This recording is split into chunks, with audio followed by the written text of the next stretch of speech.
అందరికీ నమస్కారం అండి. శివ ఇన్ఫో యూట్యూబ్ ఛానల్ మిత్రులందరికీ నమస్కారం. ప్రతి ఒక్కరు కూడా మన ఛానల్ చూసి ఎంతోమంది ఆదరిస్తున్నారు. అయితే దీనిలో భాగంగా ప్రభుత్వం సంబంధించి ఒక కొత్త అప్డేట్ రావడం జరిగింది. తల్లికి వందనం స్కీమ్ అనేది మనకు 12వ తేదీన లాంచ్ అవ్వడం జరిగింది. At the same time Annadata Sukhibhava ఎవరైతే రైతులు ఉన్నారో చిన్న మరియు సన్నకారు రైతులు అంటే 5 ఎకరాల లోపు ఎవరైతే భూమి కలిగి ఉన్నారో ఆ రైతులందరికీ కూడా 20,000 ఆర్థిక సాయం అనేది ప్రభుత్వం ఇవ్వడం జరుగుతుందండి. దీనికి సంబంధించి కొన్ని పూర్తి వివరాలు, దీనికి సంబంధించి ఈకేవైసీ ప్రక్రియ ఎంతవరకు లాస్ట్ డేట్ ఇవ్వడం జరిగింది, ఇది చేసుకోకపోతే ఏమవుతుంది, దీనివల్ల మీరు ఏం కోల్పోతారు, ఇవన్నీ కూడా పూర్తిగా ప్రతి ఒక్కరు కూడా ఆంధ్రప్రదేశ్ రాష్ట్రంలో ఉన్న ప్రతి ఒక్కరు కూడా ఎక్కడైనా దూరంగా ఉన్నా సరే మీరు ఈకేవైసీ ప్రక్రియ చేసుకోవాల్సి ఉంటుందండి. దీనికి సంబంధించిన పూర్తి వివరాలు అనేది స్టెప్ బై స్టెప్ ఎలా చెక్ చేసుకోవాలి, స్టేటస్ విధానాలు ఏంటి, మీరు ఎలిజిబుల్ లిస్ట్లో ఉన్నారా లేదా, ఇవన్నీ కూడా ఈ వీడియో రూపంలో చెప్పడం జరుగుతుంది. దీనికి సంబంధించిన లింక్స్ కూడా ఈ యొక్క ఛానల్ యొక్క డిస్క్రిప్షన్లో ఇవ్వడం జరుగుతుంది. అయితే ఈ వీడియోలోకి వెళ్ళే ముందు ప్రతి ఒక్కరు కూడా మన ఛానల్ని లైక్ చేయండి, అందరూ సబ్స్క్రైబ్ చేయండి, 10 మందికి సమాచారం ఉపయోగపడుతుంది అనుకుంటే షేర్ చేయండి. ప్రతి ఒక్కరు కూడా సమాచారం అనేది ఇష్టపూర్వకంగా ఉండేలాగా చూడండి. మీకు ఏమైనా సందేహాలు కానీ ఉన్నట్లయితే కామెంట్ రూపంలో తెలియజేయండి. అయితే అన్నదాత సుఖీభవ ఇది ఆంధ్రప్రదేశ్ ప్రభుత్వం అనేది మరియు సెంట్రల్ గవర్నమెంట్ రెండు కలిసి పిఎం కిసాన్ అన్నదాత సుఖీభవ రెండు కలిసి ఈ కార్యక్రమం అనేది పెట్టడం జరుగుతుందండి. దీనికి సంబంధించిన అర్హతలు చూసుకున్నట్లయితే ఆంధ్రప్రదేశ్ సంబంధించి నివాస అయి ఉండాలండి. గవర్నమెంట్ యొక్క ఆంధ్రప్రదేశ్ స్టేట్లో గ్రామ మరియు వార్డు సచివాలయ పరిధిలో హౌస్ హోల్డ్ మ్యాపింగ్లో నమోదై ఉండాలి, ఆంధ్రప్రదేశ్ స్టేట్ అయి ఉండాలి, ఆంధ్రప్రదేశ్ ఆధార్ కార్డు ఇవన్నీ కూడా కలిగి ఉండాలండి. తర్వాత ఏజ్ వచ్చేసరికి 18 సంవత్సరాలు అనేది నిండి ఉండాలండి. భూమి సంబంధించి డాక్యుమెంట్స్ వచ్చేసరికి 1B కానీ భూమి పట్టా కానీ భూమి పాస్బుక్ జిరాక్స్లు ఇవన్నీ కూడా ఉండాల్సి ఉంటుందండి. తర్వాత రైతు యొక్క పేరు ఏదైతుందో ఆధార్తో అనుసంధానమై ఉండాలి.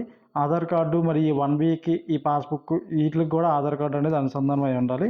తర్వాత ఈ క్రాప్ అంటే పంట అనేది ఏదైనా కారణాల వల్ల ప్రకృతి విపత్తుల వల్ల నష్టం జరిగినప్పుడు వాళ్ళకి ఇన్సూరెన్స్ విధంగా వస్తుందండి. దీంట్లో కూడా వీరు నమోదై ఉండాలండి. తర్వాత కౌలుదారులు అయినట్లయితే, కౌలుదారులు అంటే ఎవరిదైనా ల్యాండ్ లేని వారు ఎవరిదైనా ల్యాండ్ తీసుకొని లీజుకి తీసుకొని కౌలుకి తీసుకొని దున్నుతారండి. CCRC కార్డ్స్ కూడా కలిగి ఉండాలి. వీరికి కూడా ఈ యొక్క వాళ్ళకి పంట మీద 11 నెలలు ఈ గరిష్ట పరిమితి అనేది ఉంటుందండి. ఈ 11 నెలల వరకు కూడా ఆ పంట మీద హక్కు ఉంటుంది. ఆ విధంగా CCRC కార్డు కలిగి ఉన్నవాళ్ళు వీళ్ళందరికీ కూడా ఈ యొక్క అర్హతలు అనేది ఇవ్వడం జరిగిందండి. తర్వాత అనర్హతలు, ఈ ఎవరైతే అన్నదాత సుఖీభావ సంబంధించి కొన్ని కారణాల వల్ల ఈ యొక్క స్కీమ్ అనేది ఎలిజిబిలిటీ అనేది రాదు. అది ఎవరెవరికంటే ప్రభుత్వం సంబంధించి ఎవరైనా ఆ ఫ్యామిలీ మెంబర్స్లో ఎవరైనా ఇన్కమ్ ట్యాక్స్ చెల్లించేవారు ఉన్నట్లయితే వాళ్ళు అనర్హుల కింద వస్తారండి. అది ఎలా కన్సిడర్ చేస్తారంటే మీరు గత సంవత్సరంలో ఇన్కమ్ ట్యాక్స్ పే చేస్తే ఈ సంవత్సరం మీరు అప్లై చేసుకుంటే మీరు ఎలిజిబుల్ లిస్ట్లోకి వస్తారు. ఇప్పుడు నెక్స్ట్ ఇయర్ ఏదన్నా ఒకవేళ పెట్టే ఉద్దేశం ఉంటే అది ఇంకా ప్రాసెస్లో ఉంటుంది కాబట్టి మనం ఎలిజిబిలిటీ కింద వస్తుంది అనమాట. అంటే గత 1 ఇయర్ని బేస్ చేసుకొని ఇన్కమ్ ట్యాక్స్ అనేది క్రైటీరియాగా తీసుకుంటారు. ఆ ఇన్కమ్ ట్యాక్స్ పరిధిలో మీరు ఉన్నట్లయితే అనర్హతగా ఇది పరిగణిస్తారు. ప్రభుత్వంలో సంబంధించి ఎవరైనా కానీ హౌస్ హోల్డ్లోని గవర్నమెంట్ ఎంప్లాయీ కానీ గవర్నమెంట్ పెన్షన్ తీసుకున్న వాళ్ళు కానీ అంటే నెలకి 10,000 దాటి రాకూడదండి ఇన్కమ్. ఈ విధంగా ఎవరైనా సరే ఉన్నట్లయితే స్టేట్ మరియు సెంట్రల్ గవర్నమెంట్ ఎంప్లాయీస్ ఎవరు కూడా ఆ ఇంట్లో ఉన్నట్లయితే ఈ స్కీమ్ అనేది రాదండి. పొలిటీషియన్స్, ఎమ్మెల్యే, తర్వాత MP, ఈ విధంగా కార్పొరేషన్ మేయర్, చైర్మన్ లేదా పొలిటికల్ బాడీకి సంబంధించి ఒక మండల స్థాయి లేదా అబోవ్ ఎవరైతే ఉన్నారో వాళ్ళందరూ కూడా ఈ యొక్క స్కీమ్స్ అనేది అనర్హతలండి. తర్వాత ప్రభుత్వ పింఛన్దారులు 10,000 నెలకే వచ్చే ఇన్కమ్ కానీ ఉన్నట్లయితే వాళ్ళు కూడా ఈ యొక్క అన్నదాత సుఖీభావ స్కీమ్కి అనేది అనర్హులండి. తర్వాత ఫ్యామిలీని ఒక యూనిట్గా తీసుకుంటారండి. ఫ్యామిలీలోని ఎగ్జాంపుల్ ఒక ఫ్యామిలీ తీసుకుంటారు. ఫ్యామిలీలో ఒక పర్సన్కి 1 ఎకరం, ఇంకో పర్సన్కి 2 ఎకరాలు, మరొక పర్సన్కి 1 ఎకరం, ఈ విధంగా ఒక నలుగురు ఉన్నప్పుడు ఒక్కొక్కరికి ఒక్కొక్క ఎకరం ఉన్నట్లయితే ఆ ఫ్యామిలీ మొత్తం ఒక యూనిట్గా తీసుకుంటారు. అందులో కేవలం ఒకరికి మాత్రమే ఈ అన్నదాత సుఖీభవ మరియు PM కిసాన్ పెట్టుకోవడానికి అర్హత కలిగి ఉంటారు. ఆ ఫ్యామిలీలో ఒక ఇద్దరు పేరు మీద ల్యాండ్ ఉంది, ఇద్దరు పెట్టుకున్నా ఉంటే అది తీసుకోరు. అయితే అది ఫ్యామిలీకి సంబంధించి హౌస్ హోల్డ్ మ్యాపింగ్ అనేది వేరువేరుగా ఉండి రేషన్ కార్డ్స్ కూడా వేరువేరుగా ఉన్నట్లయితే వాళ్ళు 2 ఫ్యామిలీ యూనిట్స్గా పెట్టుకొని ఎవరి పేరు మీద ల్యాండ్ ఉన్నారో రైతుగా వారు ఈ యొక్క అన్నదాత సుఖీభావ అప్లై చేసుకోవడానికి అర్హత కలిగి ఉంటారండి. ఈ విధంగా అన్నదాత సుఖీభావ సంబంధించి అర్హతలు మరియు అనర్హతలు. తర్వాత ఈ అన్నదాత సుఖీభావ స్కీమ్ అనేది అప్లై చేసుకోవడానికి కావాల్సినటువంటి డాక్యుమెంట్స్ ఏంటంటే కావాలి అవి చూసుకున్నట్లయితే మొదటిసారిగా ఎవరి పేరు మీద ల్యాండ్ కలిగి ఉన్నారో ఆ యొక్క రైతు యొక్క ఆధార్ కార్డు ఉండాలండి. తర్వాత ROR1B లేదా పట్టాదారు పాస్బుక్ ఈ మూడాట్లో ఏదో ఒకటి ఉన్నా సరే మనం అప్లై చేసుకోవడానికి అవుతుంది. కొంతమంది కొత్తగా ల్యాండ్ రిజిస్ట్రేషన్ చేసుకుంటారు, మ్యూటేషన్ ఇవన్నీ తెచ్చుకోకుండా వాళ్ళ పాస్బుక్ అనేది రాదు, కానీ ఆన్లైన్లో నమోదు చేస్తారు. ఎప్పుడైనా సరే రిజిస్ట్రేషన్ చేసుకున్నప్పుడు కొత్తగా ల్యాండ్ కొనుక్కున్నప్పుడు వాళ్ళు అప్లై చేసుకునేటప్పుడు ఏంటంటే వెంటనే పాస్బుక్లో రావు, కాబట్టి అప్పుడు వెంటనే ఆన్లైన్లో ROR1B అనేది రావడం జరుగుతుంది. ఆ విధంగా తీసుకొని లేదంటే పట్టాదారు కానీ పట్టాకు సంబంధించిన సర్వే నెంబర్లు ఈ డీటెయిల్స్ అన్నీ కూడా చూస్ చేసుకొని ఇది ఆన్లైన్లో చేస్తారు, కాబట్టి ఇందులో ఏది ఉన్నా సరే ఈ స్కీమ్ అనేది పెట్టుకోవచ్చండి. తర్వాత బ్యాంక్ పాస్బుక్ అంటే ఇది మ్యాండేటరీ అనేది కాదు, బ్యాంక్ పాస్బుక్ అనేది నార్మల్గా ఇవ్వాల్సి ఉంటుంది. ఇది ఎలా ఉండాలంటే మీకు ప్రతి ఒక్కరికి కూడా NPCI పేమెంట్స్ అని చెప్పి ప్రభుత్వం మీకు ఎన్ని బ్యాంక్ అకౌంట్ ఉన్నా సరే ఆధార్ కార్డుకి ఏదో ఒక బ్యాంక్ అకౌంటే లింక్ అయి ఉంటుంది, దాన్ని NPCI పేమెంట్స్ అంటారు. ఈ NPCI పేమెంట్స్ సంబంధించి ఏ బ్యాంక్ లింక్ అయిందో మీరు ఆధార్ వెబ్సైట్ ద్వారా లేదా NPCI పేమెంట్ స్టేటస్ ద్వారా చెక్ చేసుకుని ఏది లింక్ అయిందో ఆ యొక్క డీటెయిల్స్ సంబంధించిన బ్యాంక్ అకౌంట్ అనేది మీరు జిరాక్స్ కాపీ ఇవ్వాల్సి ఉంటుందండి.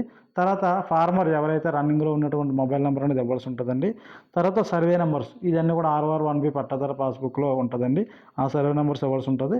రైతు యొక్క పాస్పోర్ట్ సైజ్ ఫోటో ఇవన్నీ కూడా ఈ 6 రకాల కేటగిరీస్ కూడా మీరు దగ్గరలో ఉన్నటువంటి మీరు గ్రామ మరియు వార్డు సచివాలయ పరిధిలో మీరు ఎక్కడైతే హౌస్ హోల్డ్లో మ్యాప్ అయి ఉన్నారో అట్ ద సేమ్ టైం దీంట్లో మెయిన్ ఇది అప్లై చేసేటప్పుడు చాలామంది ఏంటంటే మీరు ఒక జిల్లాలో ఉంటారు, మీ ల్యాండ్ వచ్చేసరికి పక్క జిల్లాలో ఉంటుంది లేదంటే పక్క విలేజ్లో పక్క గ్రామంలో ఉంటుంది. ఆ గ్రామం అనేది ఏ రెవెన్యూ పరిధిలో వస్తుందో ఆ గ్రామ మరియు వార్డు సచివాలయ పరిధికి సంబంధించి రైతు సేవా కేంద్రం, గతంలో RBK అనేవారు రైతు భరోసా కేంద్రం, ఇప్పుడు రైతు సేవా కేంద్రం అనే పేరు మార్చడం జరిగింది. ఆ రైతు సేవా కేంద్రం దగ్గర విలేజ్ లెవెల్లో హార్టికల్చర్ అగ్రికల్చర్ లేదా అసిస్టెంట్ గారు ఎవరైతే ఉన్నారో వాళ్ళ దగ్గరికి వెళ్ళి ఈ డాక్యుమెంట్స్ అన్నీ ఇచ్చినట్లయితే వాళ్ళకి సంబంధించిన మొబైల్ అప్లికేషన్లో లేదా ఆన్లైన్ వెబ్ పోర్టల్లో ఈ యొక్క డాక్యుమెంట్స్ ప్రకారం డీటెయిల్స్ అన్నీ కూడా ఆన్లైన్లో పోర్టల్లో ఎంటర్ చేయడం జరుగుతుందండి. ఎంటర్ చేసిన తర్వాత దీన్ని స్టెప్ బై స్టెప్ ఎలా ప్రాసెస్ చేస్తారో అని మీరు చూసుకున్నట్టయితే ఈ రైతు సేవా కేంద్రం దగ్గర ఈ గ్రౌండ్ స్టేజ్లో ఈ డాక్యుమెంటేషన్స్ అన్నీ కూడా పర్ఫెక్ట్గా చూసి ఎలిజిబుల్లా కాదని చెప్పి అన్నీ చెక్ చేశాక వీరు వాళ్ళ యొక్క మొబైల్ అప్లికేషన్లో లేదా ఆన్లైన్ వెబ్ పోర్టల్లో అనేది నమోదు చేస్తారండి. ఇది మెయిన్ గ్రౌండ్ లెవెల్లో జరిగే ప్రాథమిక ప్రక్రియ మరియు చాలా ఇంపార్టెంట్ ప్రక్రియ. ఎక్కడ పర్ఫెక్ట్గా కానీ ఉన్నట్లయితే పై స్థాయిలో ఎక్కడ కూడా 99% ఇబ్బంది అయితే ఉండదు. కాబట్టి ప్రతి ఒక్కరు కూడా ఈ గ్రౌండ్ స్టేజ్లో అన్ని డాక్యుమెంట్స్ పర్ఫెక్ట్గా ఇచ్చి మీరు దగ్గరుండి చేసుకున్నట్లయితే మీకు పర్ఫెక్ట్గా ప్రాబ్లం ఉండదు. ఇది ప్రాథమిక స్థాయిలో విలేజ్ లెవెల్లో అప్లికేషన్ ప్రాసెస్ అగ్రికల్చర్ అసిస్టెంట్ లేదా హార్టికల్చర్ అసిస్టెంట్ నమోదు చేశాక తర్వాత అన్నదాత సుఖీబాబా వెబ్సైట్ ఉంటుంది, అందులో వీళ్ళు ఎన్రోల్ చేస్తారండి. వీళ్ళ యొక్క లాగిన్లోని ఫార్వర్డ్ చేసిన తర్వాత మండల స్థాయిలోనే మండల లెవెల్ AO గారు అగ్రికల్చర్ ఆఫీసర్ అని చెప్పి వాళ్ళ యొక్క లాగిన్కి ఫార్వర్డ్ అవ్వడం జరుగుతుంది. వారి యొక్క లాగిన్లో ఏమైనా చెక్ చేస్తారో ఏం ప్రాబ్లం ఉండకపోవచ్చు, అన్ని పర్ఫెక్ట్గా ఉన్నట్లయితే వాళ్ళు నెక్స్ట్ డిస్టిక్ లెవెల్ వచ్చేసరికి డిస్టిక్ లెవెల్ అగ్రికల్చర్ ఆఫీసర్ ఎవరైతే ఉన్నారో వారి యొక్క లాగిన్కి వెళ్ళడం జరుగుతుందండి.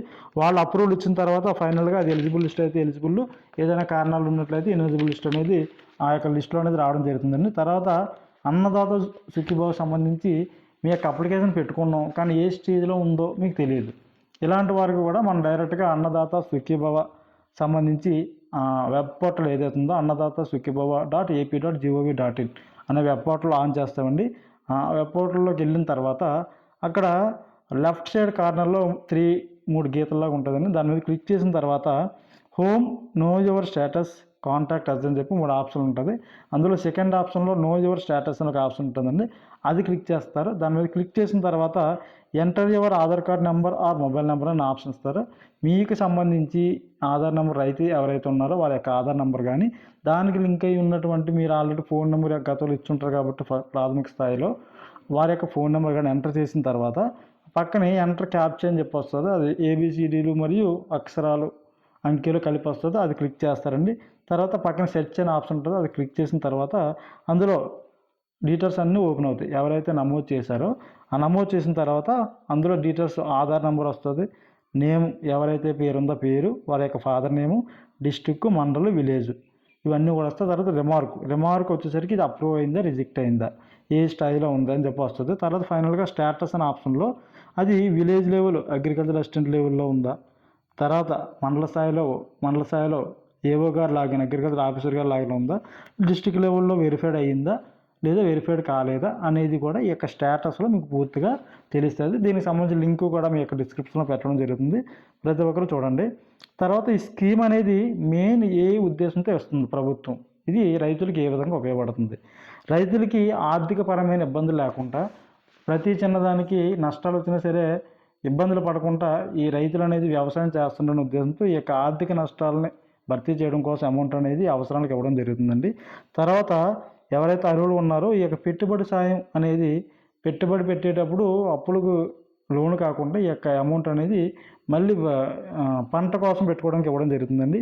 అది ఏ విధంగా అంటే విత్తనాలు కొనుక్కోవడానికి, ఎరువులు కొనుక్కోవడానికి, విపత్కరమైన పరిస్థితులు వర్షాలు వచ్చి ఏదైనా కారణాలను కొట్టుకెళ్ళిపోతే దానికి బీమా చేసుకోవడం కంటే ఈ క్రాప్ నమోదు చేసుకోవడం కోసం ఈ యొక్క అమౌంట్ అనేది ప్రభుత్వం అనేది ఇవ్వడం జరుగుతుందండి. చాలామంది వ్యవసాయాన్ని ప్రోత్సహించడం కోసం ఇవ్వడం జరుగుతుంది. ఇక రైతుల యొక్క సామాజిక మరియు ఆర్థిక స్థితి మెరుగుపరచడం, వ్యవసాయ ఉత్పాదకత పెంచడం ఈ యొక్క ప్రభుత్వ ఉద్దేశాలండి. దీనికి సంబంధించి మెయిన్ ఫైనల్ కన్క్లూజన్ వచ్చేసరికి చూసుకున్నట్టయితే ప్రభుత్వం దరఖాస్తుకు సంబంధించి ఈ నెల జూన్ 20వ తేదీ అనేది ఆఖరి తేదీ అండి. అట్ ద సేమ్ టైం చాలామంది గతంలో అన్నదాత సుఖీభవ అనేది గతంలో రైతు భరోసా ఈ డాష్బోర్డ్లో ఆల్రెడీ డేటా ఉంటుంది. కొత్త వాళ్ళు ఎవరైతే ఉంటే అది అప్లై చేసుకోవడానికి ప్రాసెస్ అండి. ఇంకొక విషయం ఏంటంటే మెయిన్ ముఖ్యమైన అంశం ఏంటంటే ఈ అన్నదాత సుఖీభవ స్కీమ్ పడాలంటే తప్పనిసరిగా ప్రతి రైతు కూడా పిఎం కిసాన్ మరియు అన్నదాత సుఖీభవాలో నమోదై ఉండి, చాలామంది ఇప్పుడు కొత్తగా ఈకేవైసీ ప్రక్రియ అనేది ఇవ్వడం జరిగింది. అది కేవలం బయోమెట్రిక్ మాత్రమే, ఓటీపీ ఆప్షన్ కానీ ఇటువంటి ఐరిస్ ఆప్షన్ కానీ ఏదీ లేదండి. ప్రతి ఒక్కరూ మీరు ఆంధ్రప్రదేశ్ రాష్ట్రంలో ఎక్కడైతే మీరు నమోదై ఉన్నారో, ఏ రెవెన్యూ పరిధిలో ఉన్నారో అక్కడ యొక్క విలేజ్ లెవెల్ అగ్రికల్చర్ మరియు హార్టికల్చర్ అసిస్టెంట్ వారికి వెళ్ళి అక్కడ మీ యొక్క ఆధార్ నెంబర్తో బయోమెట్రిక్ డీటెయిల్స్ తీసుకున్నట్లయితే మాత్రమే మీకు ఈ స్కీమ్ అనేది రేపు 20వ తేదీ తర్వాత లాంచింగ్ అయిన తర్వాత మీ అకౌంట్లో ఎన్పిసిఐ లింక్ అయిన దాంట్లో అమౌంట్ అనేది పడడం జరుగుతుంది. చాలామంది ఏం చేస్తారు, అప్లికేషన్ చేసేస్తారు, అప్రూవల్ ఉందని మా స్టేటస్ ఓకే అయిపోయిందండి అని చెప్పి వేయడం కానీ మర్చిపోయారు అనుకోండి అథెంటికేషన్, వారికి 20వ తేదీ లోపు చేసుకోకపోతే వారందరూ కూడా అనర్హుల లిస్టులో వెళ్ళిపోయే అవకాశం ఉంది. కాబట్టి ప్రతి ఒక్కరూ కూడా ఈ ఈకేవైసీ ప్రక్రియ అనేది ఈ నెల 20వ తేదీలోపు జూన్ 20, 2025 లోపు కంపల్సరీగా తీసుకోవాల్సి ఉంటుంది. ఇది ఎక్స్టెండ్ చేసే అవకాశం ఉండకపోవచ్చండి. కాబట్టి ప్రతి ఒక్కరు కూడా ఈ యొక్క అవకాశాన్ని సద్వినియోగం చేసుకోండి. తర్వాత మెయిన్ ఇందులో ఒక అనర్హత సంబంధించి ఒక పాయింట్ మిస్ అయిందండి. ఈ యొక్క ల్యాండ్ జరైతే అయ్యుండి, అగ్రికల్చర్ ల్యాండ్ అయ్యుండి 10 సెంట్ల లోపు కాకుండా 10 సెంట్లు అబోవ్ అగ్రికల్చర్ ల్యాండ్ అయిన వారికి మాత్రమే ఈ స్కీమ్ అనేది వస్తుంది. 10 సెంట్లు లోపు ఉన్నా సరే కొంతమంది స్కీమ్ గతంలో ఎన్ని వచ్చేది, కానీ ఇప్పుడు 10 సెంట్లు దాటితే మాత్రం అర్హత ఉంటుందండి. 10 సెంట్ల లోపు అయితే మాత్రం వారికి ఈ స్కీమ్ అనేది వర్తించదు. ఇది ఈ అన్నదాత సుఖీభావకు సంబంధించి మెయిన్ డీటెయిల్స్. ఇది ఎలా ఇస్తారో అని చూసుకున్నట్లయితే మనకి సంవత్సరానికి 3 స్టెప్స్గా 3 విడతలుగా ఇవ్వడం జరుగుతుందండి. అందులో మొదటి స్టెప్ వచ్చేసరికి స్టేట్ గవర్నమెంట్, సెంట్రల్ గవర్నమెంట్ ఈ రెండు కూడా బ్యాలెన్స్డ్గా కలిపి 20,000 అనేది ఇవ్వడం జరుగుతుంది. అందులో మొదటి విడత వచ్చేసరికి జూన్ నెల, అంటే ప్రస్తుతం మనం నడుస్తున్న నెల జూన్ 2025 మొదటి విడతగా state government 5,000, central government 2,000 PM Kisan రెండు కలిపి ఈ యొక్క జూన్ నెలలో ఇవ్వడం జరుగుతుందండి. తర్వాత జూలై, ఆగస్ట్, సెప్టెంబర్ 3 మంత్స్ తర్వాత మళ్ళీ అక్టోబర్ నెలలో వచ్చేసరికి రెండో విడత 5,000 మరియు 2,000, సెంట్రల్ గవర్నమెంట్ 2,000, స్టేట్ గవర్నమెంట్ 5,000 కలిపి మొత్తం 7,000 అనేది ఇవ్వడం జరుగుతుంది. తర్వాత మళ్ళీ 3 నెలల తర్వాత జనవరి నెల వస్తుందండి. ఆ యొక్క జనవరి నెలలో 4,000 మరియు 2,000 అంటే 6,000 అనేది ఇవ్వడం జరుగుతుంది. ఈ విధంగా 3 విడతలుగా ప్రభుత్వం అనేది ఈ అన్నదాత సుఖీభవ అనే స్కీమ్ అనేది ఇవ్వడం జరుగుతుందండి. కాబట్టి ప్రతి ఒక్కరూ కూడా మీ యొక్క గ్రామ మరియు వార్డు సచివాలయ పరిధిలో దగ్గర మీ కంపల్సరీగా మీరు ఎక్కడున్నా సరే వెళ్ళి 20వ తేదీలోపు బయోమెట్రిక్ అథెంటికేషన్ చేసుకున్నట్లయితే మాత్రమే ఈ యొక్క స్కీమ్ బెనిఫిట్ అనేది వస్తడం జరుగుతుంది. గతంలో మీకు అందరికీ వాలంటీర్స్ కానీ వీళ్ళందరూ కూడా సమాచారం ఇచ్చేవారు, కాబట్టి మీరు వెళ్ళి వేసుకునేవారు. ఇప్పుడు ఆ సిస్టమ్ లేదు. 99% తక్కువ సమయం ఉంది. మరి తక్కువ సమయంలో ఈ ఈకేవైసీ ప్రక్రియ అంతా చేయాలి కాబట్టి మీకు ఫోన్ చేసి అంత ఖాళీ ఎవరికి ఉండకపోవచ్చు. కాబట్టి అవకాశం ఉన్నంత వరకు కూడా ప్రతి ఒక్కరు కూడా మన ఛానల్ సబ్స్క్రైబ్ చేసుకొని టచ్లో ఉన్నట్లయితే ఈ సమాచారం ఎప్పుడు అప్డేట్గా ఇవ్వడం జరుగుతుంది. అందరూ లైక్ చేయండి, కామెంట్ చేయండి, 10 మందికి సమాచారం షేర్ చేసుకున్నట్లయితే మీకు ప్రభుత్వానికి సంబంధించినటువంటి పూర్తి వివరాలను కూడా మనం ఈ ఛానల్ ద్వారా ఇవ్వడం జరుగుతుంది. అందరికీ నమస్కారం అండి. అందరూ బాగుండాలి. అందరికీ